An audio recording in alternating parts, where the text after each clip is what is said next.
Yo, my peoples, what's up? My name is Jason, and I'm from the Shelf Stories YouTube channel, and I'm here in the Dice Tower today to review Embers of Memory, a Throne of Glass game.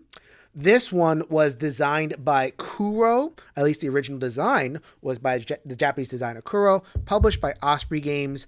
The IP is based on the first book, Throne of Glass, which is a series by Sarah Maas, covering, YA, young adult style, a medieval setting and a high fantasy, fae creatures, all that stuff. I'm actually not that familiar with the basic IP, but I am familiar with the mechanisms as it was based on another game also published by Osprey in English, The Ravens of Three Sahasrari. I really, really liked this game when it came out. Not everybody's cup of tea, but it was definitely my cup of tea. So I was very excited to see what they would do, increase production, the IP, all that good stuff. So without further ado, let me go to the videotape and show you Embers of Memory. Welcome to Embers of Memory, a Throne of Glass game. So before I show the actual game, I wanted to show the captivity deck. So you are going to get a decent sense of the rules in the rule book, but this becomes obsolete pretty quickly. Because so much of the game is played over these chapters, 7 of them, and the rule set evolves over every single game. So chapter 1, you're going to lay stuff out, and then you are going to get reference cards for what the two characters can do. But then chapter 2 is going to give you a whole different set of reference cards, and each chapter is going to evolve the game in some way. So wanted to point that out because the original Ravens of Three Sahasrari was one game basically, and the original game kind of lines up with chapter 6. So then these different rules kind of build up to give you the experience of Ravens of Three Sahasrari around chapter 6, and then chapter 7, which is the finale. If you know the original game, there were these little envelopes to make the game a little bit harder. So now we're getting into the advanced version of what that original game had to offer. Welcome to the beginning of setup for a game of Embers of Memory. I'm going to begin setup with the Aelin character. She is going to take 4 cards of an entire deck of cards. So they all look like that with the pictured portion and the shaded portion. In the ethos of the game, Aelin has been captured by fae and she's having her memory scrambled. So she's just kind of not herself. So the clear patterns represent clear memories, and then these are the fae-addled blocked memories. Going to be dealt 4 cards like this to indicate kind of the beginning of her memory struggles, but then they are going to be turned face down. And Fenris is going to have to play cards in order to be able to reveal what is behind these 4 resolve cards. All right, I have moved Aelin up to the top, and now I'm going to spotlight Fenris.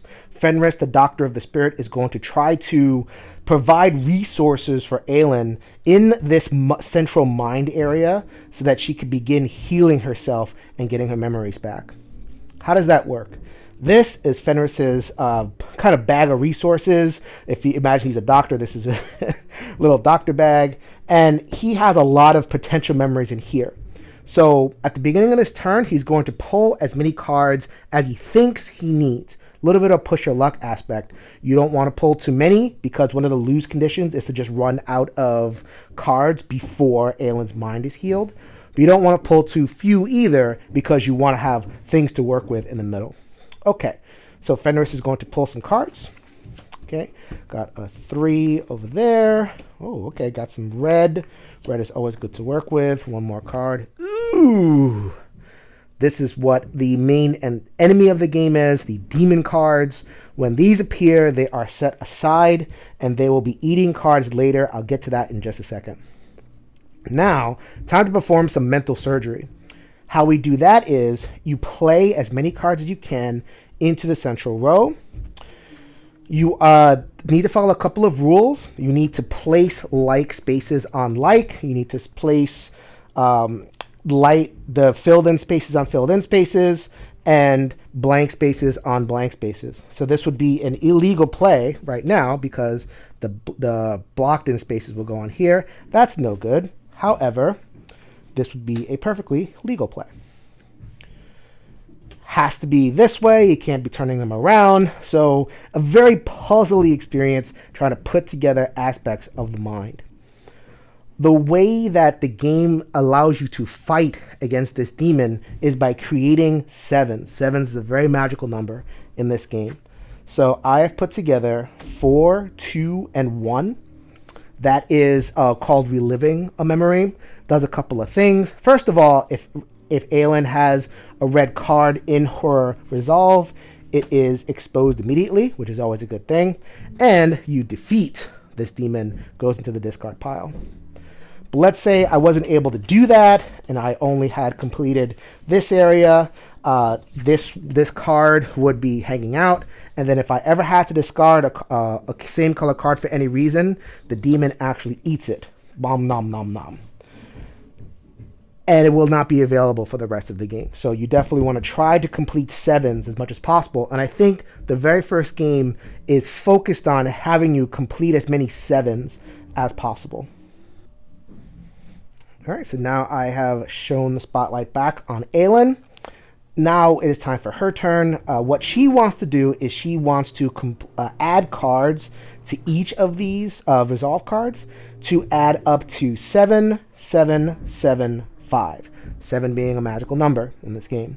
So if I wanted to, I could take this card, it doesn't matter the color, and I could add it over here. That would make 6, and on the next turn, I would need to place a 1 in order to have this area completed, and then I would move on to the next one, then the next one, then the last one.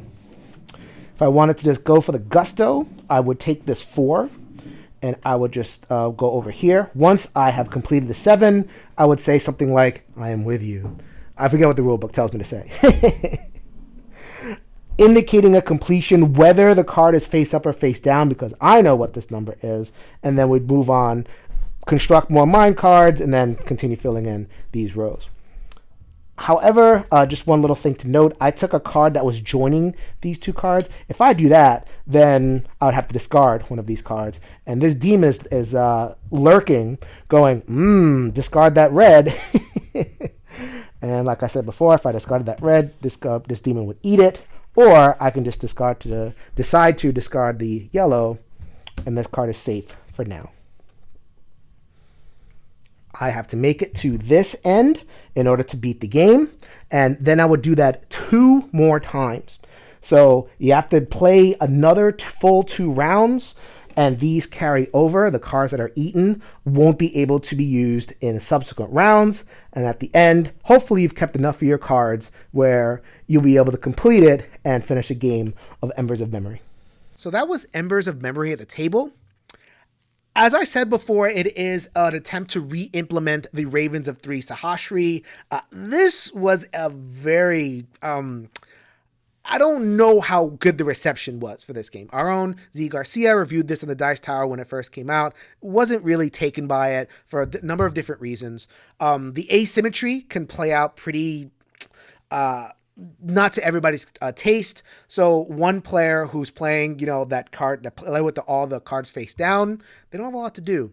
They are watching that doctor player manipulate the board and use powers and put the cards down, make the puzzle happen. And then they step in like, oh, I take a card, and then their turn is over. And then the other person puzzle. So the asymmetry isn't an asymmetry of like, we're playing like similar games.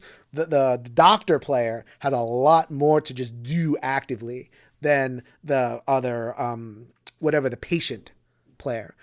I really liked it. I didn't mind that so much. I am the patient every single time. It's a great way to teach the game. It's a very hard game to teach, so I like giving the other person a lot more to do. They get into the game more, and I'm just kind of like, I'll take that, and I'll take that. What does that mean? And I just think it was a really cool. It was definitely a game for me. But it was a wonky game, and it's a very hard game to teach, or at least the original Ravens was. Lots of different exceptions to rules, lots of different counterintuitive things that the game is doing. So I could see that not achieving the penetration that maybe the publisher or designer would want. So now we have this new product. And the new product did what I thought that, sounds like a good idea. Break it up, give a core experience and then add rules. And then about at that sixth game, you get to where the original Ravens of Three Sahashri was. Thought that was a good idea. Turns out kind of wasn't, at least, when I actually got there playing at the table. So it is the core experience of, playing cards in the middle of the row, and the patient player is the person who has the memories blocked. They're pulling the card one at a time. That's all there. But without those little things that the old game had, the Ravens game had, player powers, a reason, the different colors, the suits mattering a lot more. In the more evolved game, and you get there in Embers, but in the more evolved version of the game, the suits matter more in terms of how the mind comes together and the face down cards. So you eventually get there. You eventually get to all those little wonky rules, and Embers has kind of guided you through it. But is the way to do that play a version of the game that's 60%? Then here's another rule. Here's 65, 70% of the game. Now we got 72% of the original game. Now we got 80% of the original game. Is that the way you want to introduce a game, is by presenting a too stripped down version? Do you lose some of the little wrinkles that once you get past them, in terms of a rules barrier, it becomes really cool? Do you want to save that for the sixth game? Will the person make it that far? I was playing with another player who had never played the original Ravens before, and they got kind of bored. They're like, okay, where's the meat? Where's the beef? Where's the decisions? And I'm like, let's make it to the sixth game. And they're like, well, I don't want to make it to the sixth game. I could have decided just, let's just go spade forward to the sixth game. But that's where the product model kind of gets in the way a little bit, because the rules are kind of all over the place. I have to give them a separate reference card, and it's weird to shuffle kind of in and out. You can't just here's the regular game, play it and go.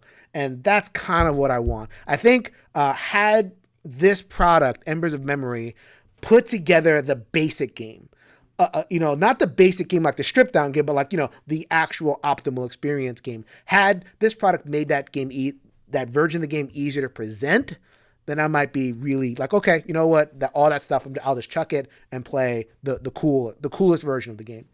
Doesn't do that. It makes you go through these stripped down versions of what could be a wonky game anyway, to get to what I think is the best experience. It sounds like a good idea. Bring people in, but you gotta give them the good stuff early. Identify not just what's simplest about your game, but what is best about your game. And in Ravens of Three Sahashri, it really is an interaction of the player powers and all the other stuff that, unfortunately just, I think it's more worth it to struggle through rules than present it so slowly. So at the end of the day, it kind of breaks my heart a little bit, but I'm going to have to give Embers of Memory a 6 out of 10. The core game is still good. It's still a game that I like to play, but it's not going to replace Ravens. It just isn't. A Ravens is the 8 out of 10 game for me, and I think I'm just going to keep Ravens. The Embers of Memory, what it adds, it doesn't even add really anything. It just subtracts and then gives it to you along the way.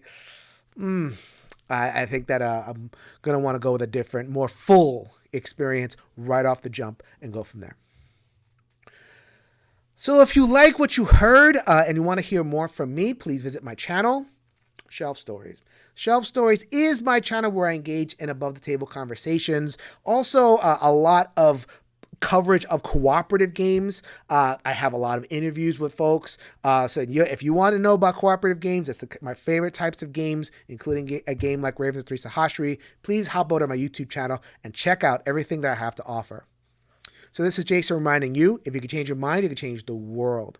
So until next time, later everybody.